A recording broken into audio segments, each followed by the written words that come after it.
Selfie ulit. Yun! Yun! Ayan. Okay. So, ano, parang ito yung kauna-unahan natin na setting conferences. Yes. Nakakakuha na. So, congratulations sa inyo lahat. Ayan, nandito yung day. Yun! Kahit malayo sa karating, diba? So, anyway, parang wala naman ako sasabihin kasi sinasabi na lahat. Diba, no? So, siguro ang masasabi ko, gusto ko i-congratulate kayo lahat kasi nandito kayo.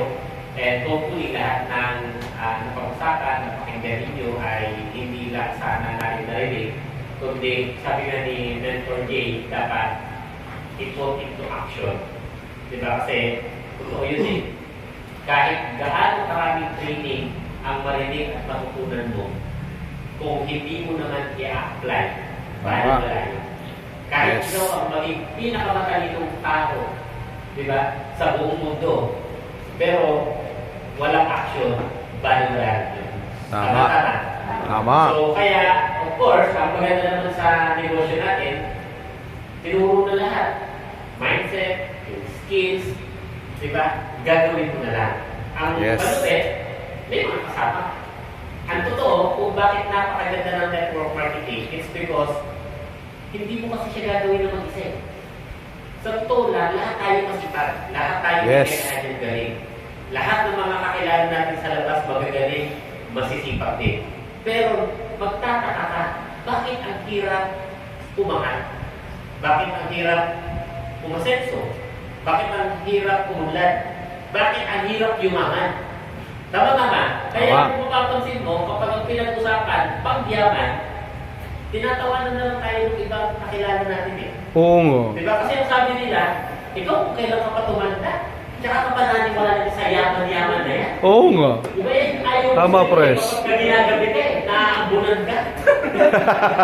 Yung bumbunan mo, parang diba? Pero totoo yun. Tama eh. Kasi, kung maganda buhay tayo, na yung mga nasa paligid natin, hindi rin naman talaga umasenso ang buhay. Kumbaga, hirap na hirap din na umangat.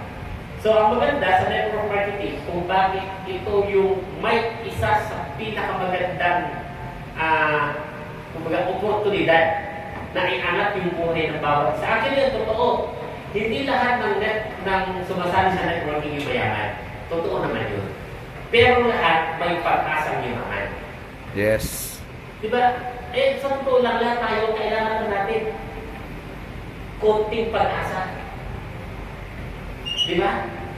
Kasi, mula dun sa konting pag-asa na yun, lalaki yun. Mangangarap ka. Magiging posible ang lahat. And, babalik ako, bakit? Ang network marketing, napakagandang vehicle para makuha natin yung mga goals, dreams natin in life, because hindi mo siya gagawin ng isa. Diba? Ang diba sabi, simple, this is you, meron kang left, meron kang right, ang gagawin mo sa left and right mo, tutulungan mo sila, tutulungan mo. Diba? Kumbaga, ang maganda pala sa network marketing, siya yung industriya na hindi madamo. Tama. Sa labas po, diba?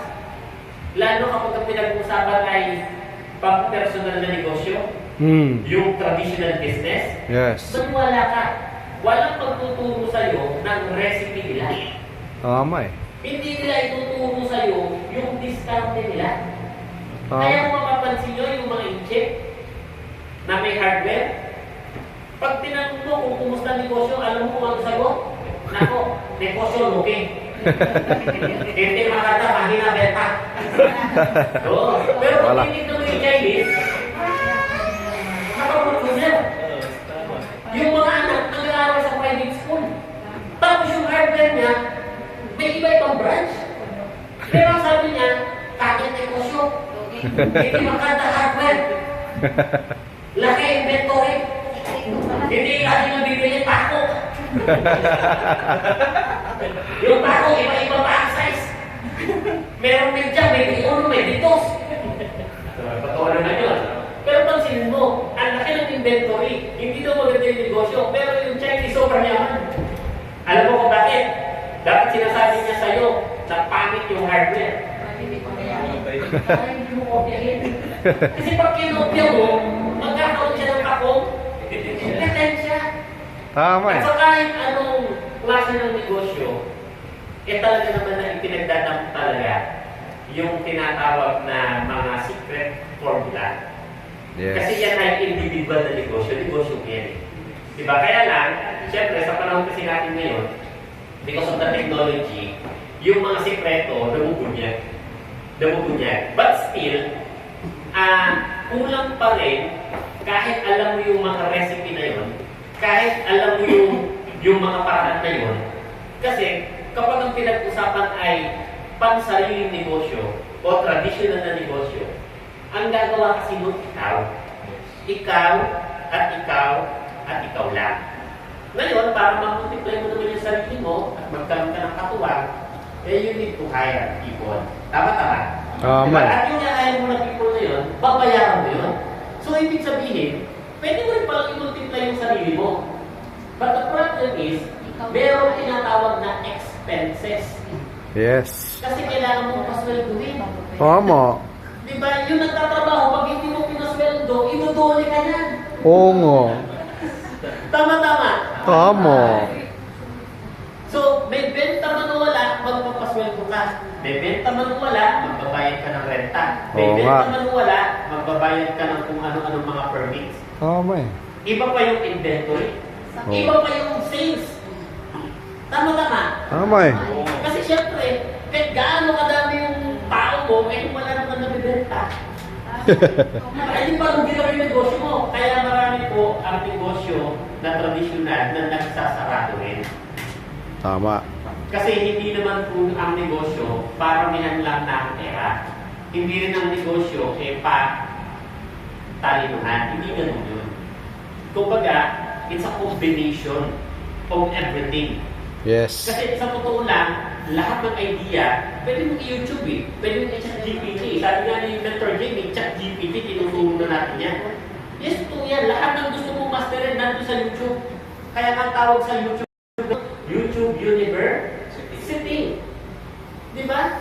Yeah. Totoo yun. But then again, mahirap kasi ito pa rin. Yep. Ngayon, ano yung kagandahan ng network marketing? Napakasimple. Try to imagine. Nagkakaroon ng chance pagkakataon yung sarili mo na maduplicate. Hindi lang maduplicate yung sarili mo. Maduplicate din yung income mo. Mamultiply na walang masyadong expenses. Yo. Diba? Tama. Ang unang expense mo lang naman dito, of course, syempre, since ito ay negosyo, may unan. Diba? So, merong tinatawag na bronze. Diba? And most of us naman, we started ng bronze talaga kasi ang Yes. pinakamahalaga lang naman kasi mula yung business. And after that, yun lang yung expenses mo.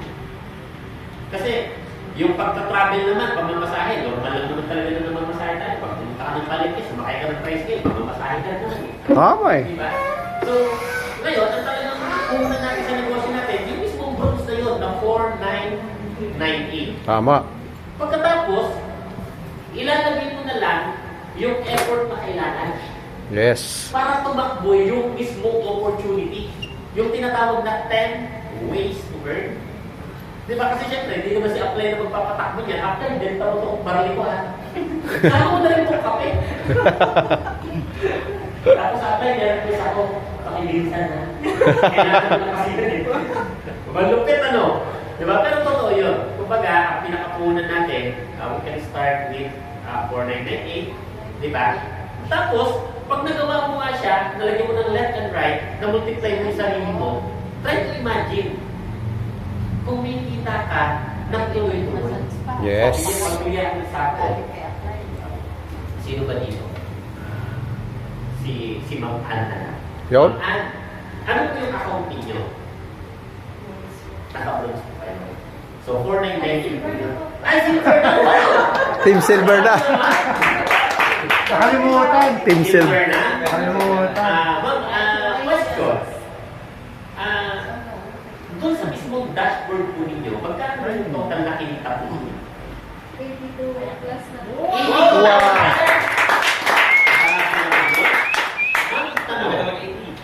Siyempre, dahil kayo po ay nagsimula sa bronze, in-upgrade ko sa silver. So, technically, nasa 20,000 yung nilabas na ninyo, no? Kasi in-upgrade ko po. Tanong,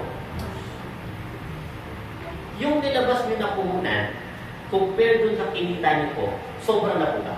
Sobrang-sobra po. Iyo. Sobrang na po ba? Oh, grabe po. Ang tanong, meron na po kayong left and right, ano? At yung nasa left and right po ninyo ay gumagalaw na po. Gumagalaw na. So, ibig sabihin mo pala, kahit pala dumating yung pagkakataon na ikaw ay nasa bahay ninyo, kahit ikaw ay nagpapahinga, habang nagpinagyan ka, Yun. habang Nagkakape. dahil meron ka ng left and right, na kinukwento yung kagandahan ng produkto at opportunity natin, ibig sabihin, meron parang tendency baka pwede ka kumita. No? Yes, for others. Oo. Tanong, maganda ba yung ganun kasi negosyo? Yeah, boy! Diba? Ibig sabihin, pag nagkaroon ka pala ng left and right, diba? Ginagawa nila yung negosyo. Bakit nila ginagawa? Kasi, syempre, naiintindihan nila. Kasi gusto rin nila makatulong. Kasi maganda yung produkto natin eh. At the same time, gusto rin nila kumita. Ngayon, pag may left and right ka pala, hindi mo pala sila kaya pigilan, ano? Hindi na po. Tama eh. No? Yung taong kumikita, kaya mo